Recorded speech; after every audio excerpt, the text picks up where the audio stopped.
begin my presentation, I was inspired by the name of the conference to say a quote by Leah Biscaglia. Very lovely quote, and I think it encapsulates the essence of healing developmental trauma. So it's developmental trauma I'm really speaking about today. Love and self are one, and the realization of either is a discovery of both. Love and self are one. The realization of either is a discovery of both. So once we have resolved and healed developmental trauma, we return to love. The love that we always were, the love that we've never left. That love has just been obscured by layers and layers of adversities and pains and traumas throughout childhood. So we block our heart from the love that we are. And then love becomes transactional through life, because it's actually a painful way to experience love, but that's what we become used to.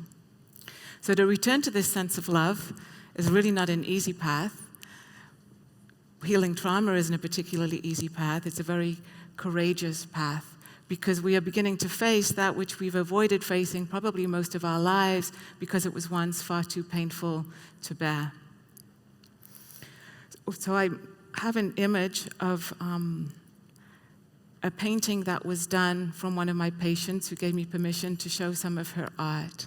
And this is an image of developmental trauma, her perspective of what happened to her. So we could say developmental trauma is a disruption in the relationship between a parent and a child, or the child and the parent, or the infant and the caregivers, or the fetus and the mother or the fetus and the environment. And that disruption isn't healed or repaired in any way, and so that disturbance stays within the child. As Carl Jung said, with these childhood upheavals, great tracts of our being can disappear back into the unconscious for years or decades. So that's one perspective of trauma. From a child's perspective, which this painting shows, could be this deep guttural scream that comes up in the face of some form of threat. Now, the threat doesn't have to be some abuse that's happening. This can be the lack of love or the lack of nurturance, the lack of our essential needs being met in some way that causes this deep internal threat within our body, that causes us to want to disconnect or completely dissociate in some way. You can see in this painting that child whose core self may just crouch down and hide in shame or a feeling of badness. When a child encounters something in their environment that feels threatening or upsetting or scary, they're not looking out and saying, oh my gosh, I wish that would stop because I need to be held. No, they feel it's their fault. They feel somehow that they are bad. And that badness can cause this deep sense of shame that so many people have within themselves that is so disturbing and so painful and causes so much suffering. And then you can also see this sort of fragmentation of mind that can happen. Whatever's happening in the environment that feels too scary or too much to bear causes us to fragment or come to pieces, if you will. And you can see these limbs around her. It's almost we lose contact of that unity of our body and that unity of ourself. So we could say part of the practice of healing trauma, especially childhood trauma, is to gather and integrate all of those parts of ourselves that were split off in the face of this internal threat or external threat that we're responding to gather them back into a sense of wholeness and unity so we can experience ourselves once again as love. So this inner scream that I often hear people speak about when they are coming in and working with me when we're addressing trauma actually never reaches the lips. It's silenced. And in that silence is a loss of unity, is those emotions behind the scream that is to say, hey, this is just too scary, this is just too much to bear. Those emotions get split off and repressed. They get rejected and probably later on in life get projected. Right? So we are acting out our hurt in so many ways in the world, and other people are acting out their hurt in the world, and we don't realize that there's so much under the surface of our awareness, and oftentimes we are aware of it, that is causing all of this pain, but we really don't know what to do with it because we don't know how to address it. So there's many ways we can address trauma, and this conference we've talked about a number of trauma people have been talking about it. And we only have a short time. So I wanted to go straight into some of the deeper aspects or the most frightening aspects of trauma and speak to those a little bit. And I have some beautiful pieces of art to help me do so. So this is an image of anger, but it's a healthy image of anger in some ways. You can see the vibrancy in it, you can see the aliveness in it, you can see the color in it. So this was a lady's experience of her inner anger after she'd done a lot of work. Anger comes from the sympathetic nervous system. It allows us to fend off danger if we need to. It's a great boundary setter if we need that. But often anger is also a secondary emotion that's covering up feelings like shame and guilt, those awful feelings that we can't get to, and anger seems a little bit easier. Anger also gets cut off quite often when we're really young, because it just doesn't feel safe to protest, if you will, to allow that anger to begin to emerge, to say, no, this is not okay, I need you to hold me, I need you to see me, I need you to feel me. So anger gets distorted, and our relationship to anger in many ways becomes broken. When our relationship to healthy aggression or healthy anger is broken, anger does a couple of things. It turns in against us, or it turns outward into the world. When anger turns in against us, it often shows up as self-criticism, self-loathing, self-hatred, lack of self-worth. Worth, by the way, should not be a question in who we are, but often people exclaim, I'm not worthy, I'm not this, I'm not that, I'm not enough. And the self-loathing and the self-hatred that show up in all kinds of different kinds of patterns.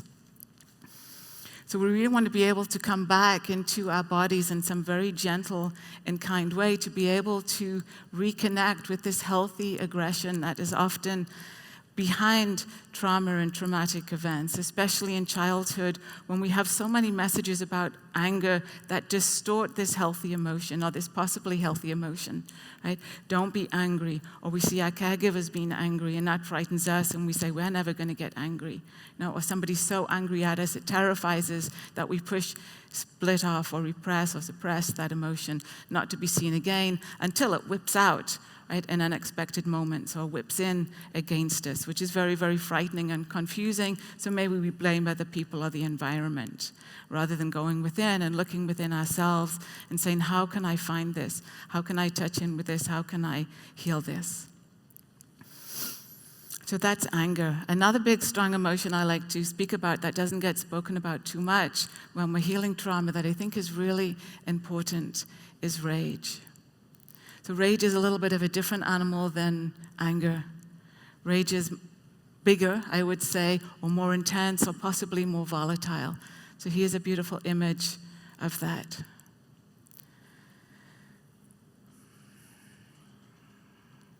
Rage is a huge emotion.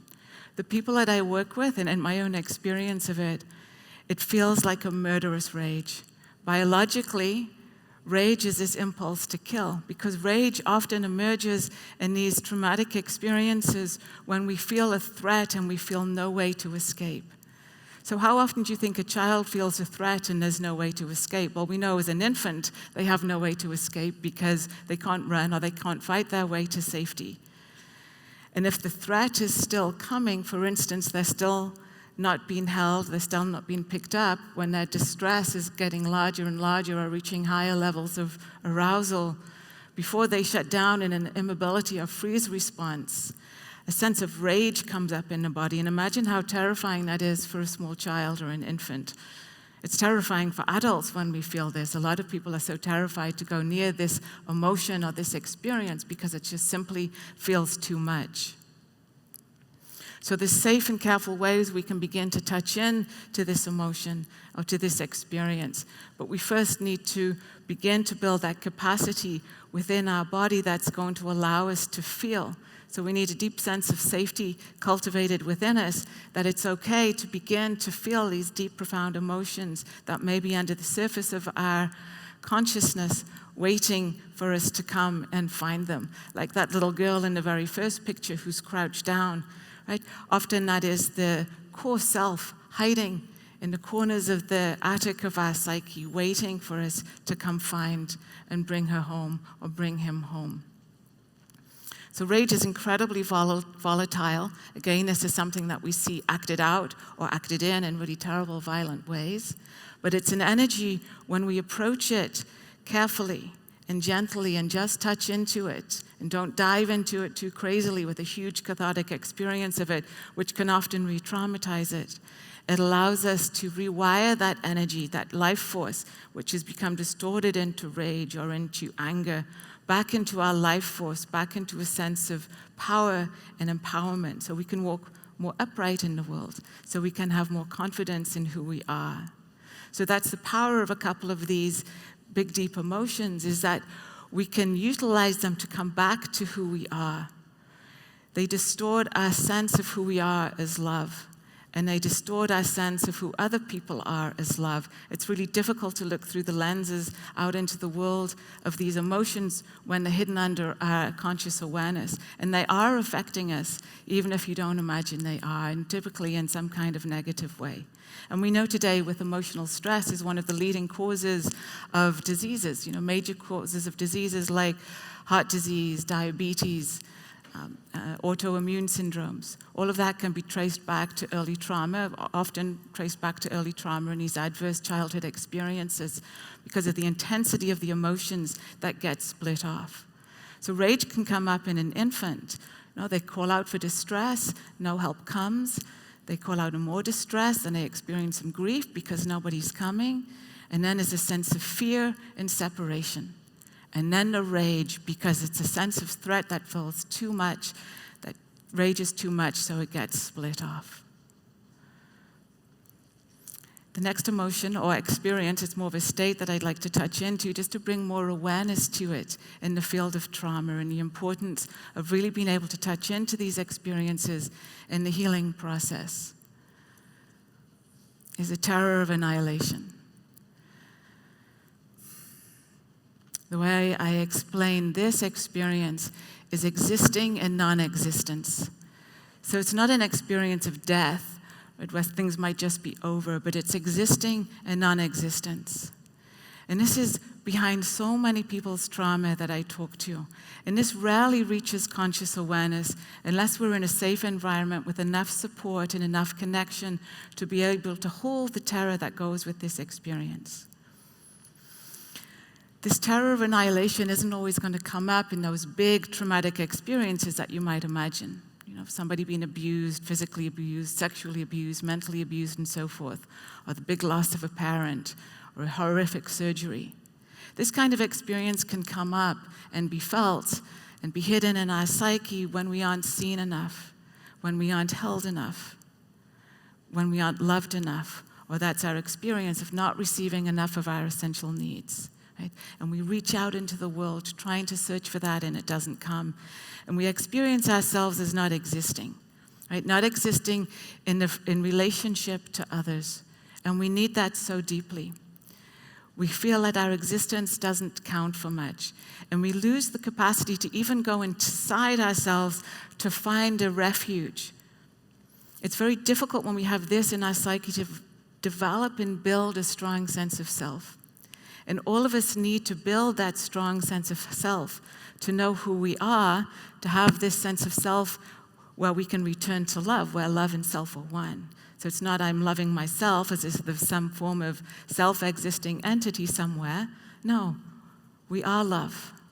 But it's very difficult to know that if part of ourself is split off in this horrible experience of existing in non-existence.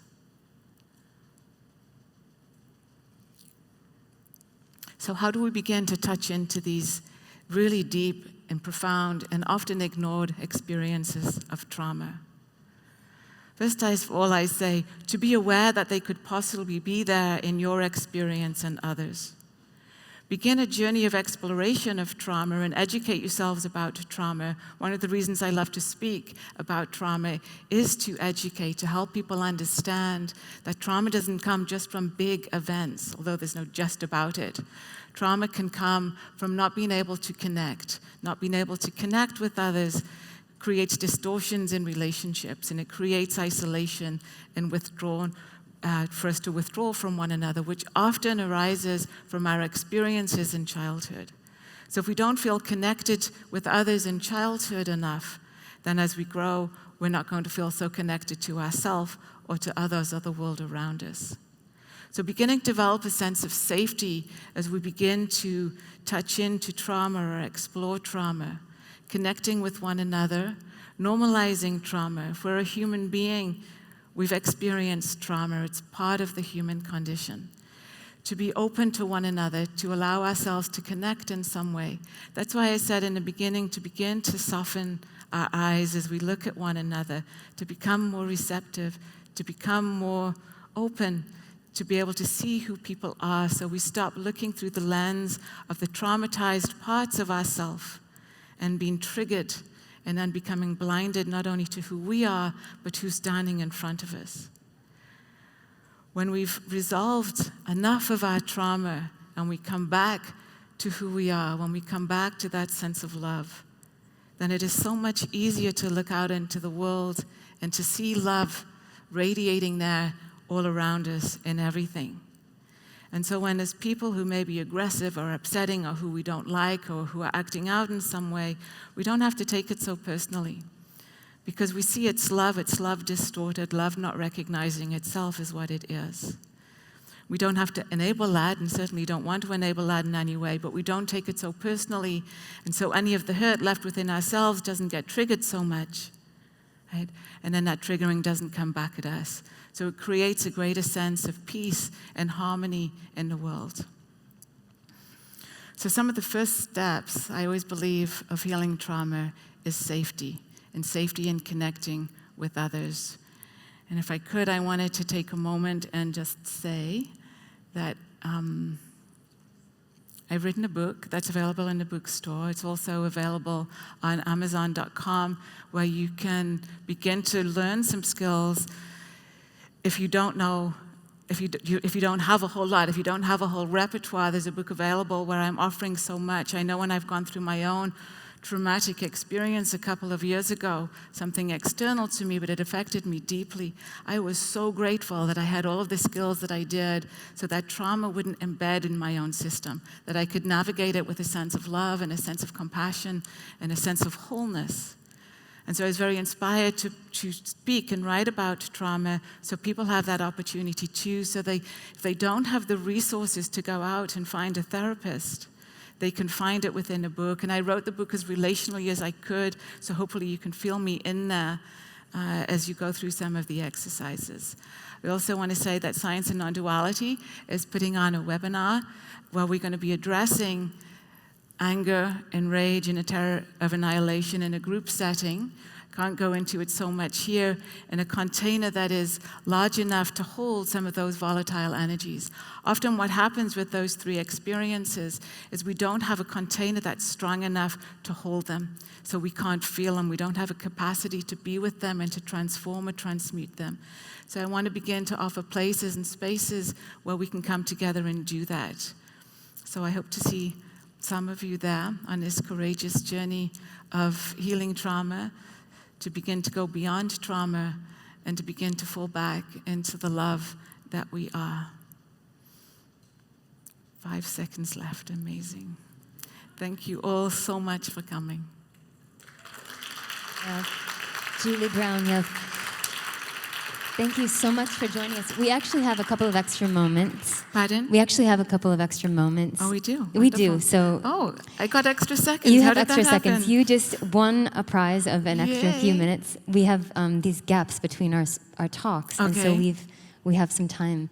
I was thinking, does someone want to ask a question? I was going to ask a question, and I think maybe the audience might like to ask a question. Maybe we'll let someone speak for a moment. Yeah, quick question. Based on your comments, if you have a child that's 3, 4, 5 months old, and they're at that place where it's time to put them in their crib at night, and you'd like to make it through the night, what are you recommending? Some doctors say, you let them cry themselves to sleep. I know. I hate that. Yes. I hate that. Who would like because that? often in the medical community, they're not taught about the physiology of the child, what happens. When a child cries out, it is crying out in distress. Biologically, in the caregiver, often the mother or whoever the mother functioning figure is meant to elicit a response of distress also, so the mother or today father or whoever that person is to come hold the child, to calm that child so they can go back to sleep, feeling connected to their body, connected to their being, and connected to the world. Like the body in the world is a safe place. If we don't pick up our infants, if we don't pick up our children and love them and hold them and nurture them when they're in distress, this is what happens. I go into a greater sense of distress, and then I go into a higher state of distress. And this arousal is far too much for my system. This is when I go into fear. The world and my body is a fearful place. Because I'm not thinking, Mom and Dad need a good night's sleep. They've got to go to work tomorrow. I'm thinking, danger, danger, danger. I feel as if I'm going to die because this is too much in my body. Right? Fear, separation, and then comes the rage that gets split off because that is far too much to bear. And then we go into an immobilization or a shutdown or a collapsed state. And yeah, the baby will go to sleep and probably be a very good baby and go to sleep every night after that, but you have a shutdown, dissociated, disconnected infant. And I understand it's really hard these days. Both parents often need to go to work.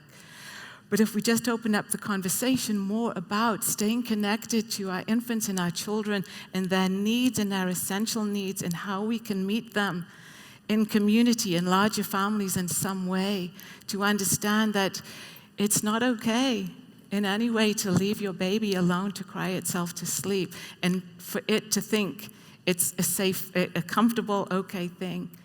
Maybe, I don't know what the boundaries are. It depends what the resilience is in that infant or that child that's already been built up. And I need to say, children, infants are not resilient. They are malleable. Resilience is built. They have an uncomfortable experience. So what do? We go, we hold them, we tell them it's okay. We use our soft eye contact, right? Our gaze to transmit in love, which will resonate in them as love so they can help remember who they are. I am love. I'm not this fear or terror, that I am love. And we hold them and we soothe them, and then they can feel safe and connected. I'm a little bit passionate about that, can you tell? Beautiful. One more question. I've been working in the pediatric emergency room for 25 years, and we are seeing younger and younger patients. And one example, and I wonder why, is we have seen 4 6-year-olds who have attempted to kill their siblings or their mother. Wow. That's horrendous. Yeah, that just takes a moment to take in that that's even happening. So why is something like that happening? Why is such pain and distress and hatred? Right? That painting of rage is so full of hatred. It's distorted life energy because we were left without the love that we needed to feel safe in our bodies and safe in our worlds. And the good news is, if there's any good news in this, is that we can heal that. Whatever distortions are within us, whatever pain is within us from our childhoods, we can heal it. We can heal it through seeing each other with a soft gaze, right, and an open heart, right, by doing a little of our own work, connecting with others and encouraging them to do theirs, talking to people about trauma, connecting with our hearts, feeling a little bit more, developing the capacity to feel, because it's really about feeling, right? We need to be able to feel in our bodies that which is often stored in our bodies. I think the body, the unconscious, and the psyche are all synonymous, right? So we develop this capacity to feel more and more. Then it allows us to process and transmute and rewire our systems, right? So our life force is flowing fully, makes a much safer place to love, because all of these childhood traumas block us from love, because love becomes such a frightening experience. Because if you're an infant or child and you get blocked from love, or it seems that love goes, you close your heart down against love. So the work is to begin, as Rumi said a poem, your job is not to seek for love, but to merely I'm paraphrasing, but to merely seek within yourself to break down those barriers to stop yourself from knowing love.